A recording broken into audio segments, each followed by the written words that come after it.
Greetings, friends. Prepare for another thrilling journey as we delve into Reddit's most bizarre tales. We're plunging deep into the quirkiest corners of the web. Grab your popcorn and join us on this adventure. Remember to hit subscribe and like.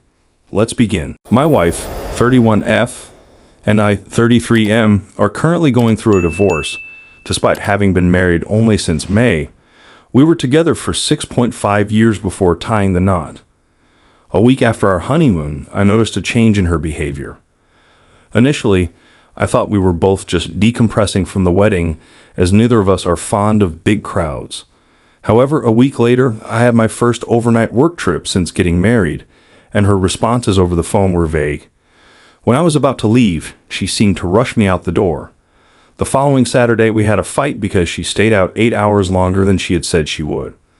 I waited for her all day with little communication about when she would be home. The next day, I had plans to play golf with a friend. She said she would visit her parents and asked me to inform her when I'd be home.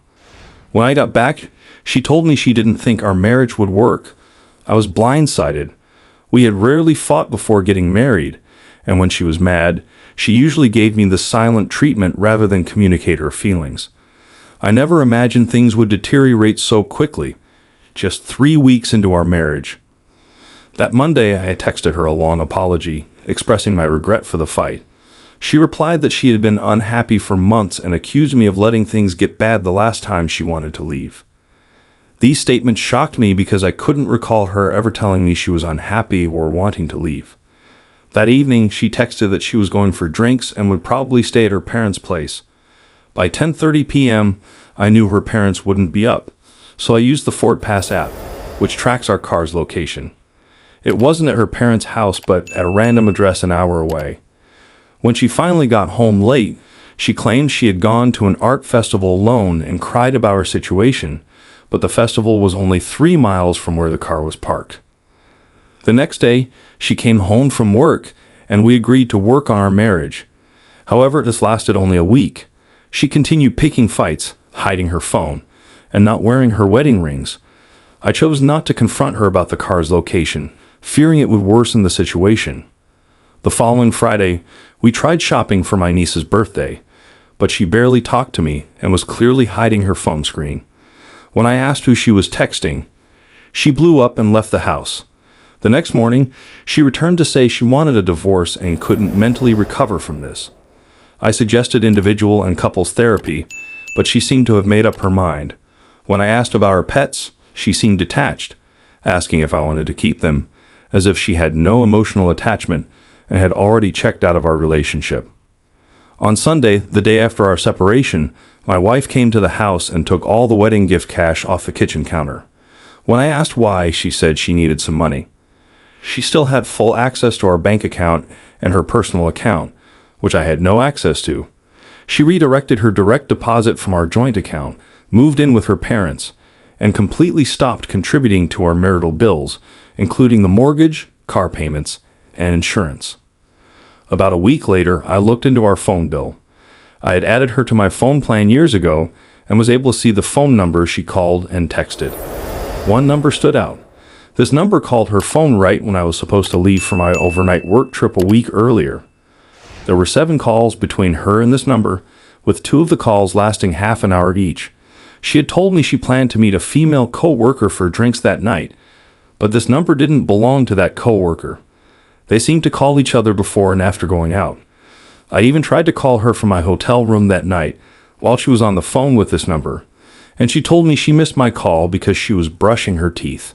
She was also on the phone with this number several times on the Saturday we had our fight, with the calls lasting about half an hour each. That Friday, I noticed the car was back at the same address, thanks to the Ford Pass app. This time it spent the night there.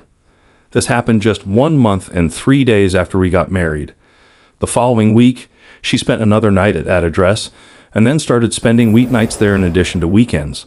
I took screenshots of all this and obtained phone records to protect myself, knowing we were headed for divorce. I did a reverse lookup on the phone number and found out it was her HR guy from the medical clinic where she works. I also found his address, the same one where the car was parked, his LinkedIn account, and his picture from an employee appreciation post. He doesn't have any social media, probably because he's a creep. I retained a lawyer but didn't confront her, hoping the process would go smoothly. When I told her I had a lawyer, she freaked out at work and threw a tantrum. She had expected us to work things out ourselves. We had a lot of mutual property, and I knew I couldn't trust her. She then said that since I had a lawyer, we could no longer have undocumented conversations. She started trashing me to mutual friends, claiming the reason our marriage didn't work was 100% my fault because I was a controlling asshole and impossible to live with. These same friends later found out about her cheating. They heard it from a friend of mine and confirmed it for themselves, as she was sloppy about hiding it. The HR guy has since changed jobs, not sure why, and we are currently going through a no-contact divorce. I've blocked her on social media and communicated with her just enough to divide up mutual possessions in our house. It's been hard for me not to be a jerk. This whole situation has been humiliating and hurtful. She completely changed over the course of just a few weeks. Her parents are supporting her, and she's feeding them stories about how I was abusive. In the 6 years we were together, she never once ran to their house until after she started cheating. Coincidence? She hasn't talked to her friends in months because she heard they know about her infidelity.